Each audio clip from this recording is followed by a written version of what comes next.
আমরা এই মুহূর্তে আত্রাই নদীর তীরে অবস্থান করতেছি। এটা একটি শ্মশান। এটা একটি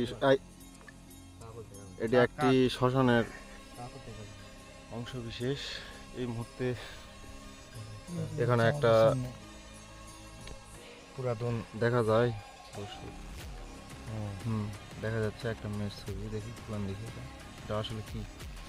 এই তুলাটাও ছিল, এই তুলাটা এখানে কিছু একটা করছে এরকম ব্ল্যাক ম্যাজিক, কাউকে জাদু টোনা বান এরকম কিছু দেখা যায়। ভিতরে কি পাওয়া যায়? ভিতরে তো আরেকটা আছে, সিঁদুর নাকি?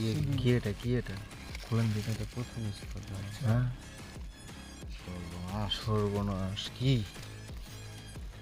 সাবধানে সাবধানে সাবধানে খুলেন ভাই, মনে করো একটা জিন আজাদ হয়ে গেল। সাবধানে সেটা এইভাবে আছে কিভাবে? দেখি ওখানে ভিতরে কি কিছু আছে ভাই। হ্যাঁ? ও, এটা তার মানে এই যে এখানে উপরে যে একটা ছবি দেখা যাচ্ছে, আমাদের তাকে এই বশ করার জন্য হয়তো এটা সিঁদুরটা দিয়ে। আসলে হতে পারে এই টাইপের কিছু একটা। ঠিক আছে, ধন্যবাদ। এই সাইডে একটা লাল কালার একটা ডোর, দেখি ডোরটা তোলেন তো। কি ওটা? লাল ডোর, এটা দিয়ে বাঁধা ছিল না? ঠিক আছে।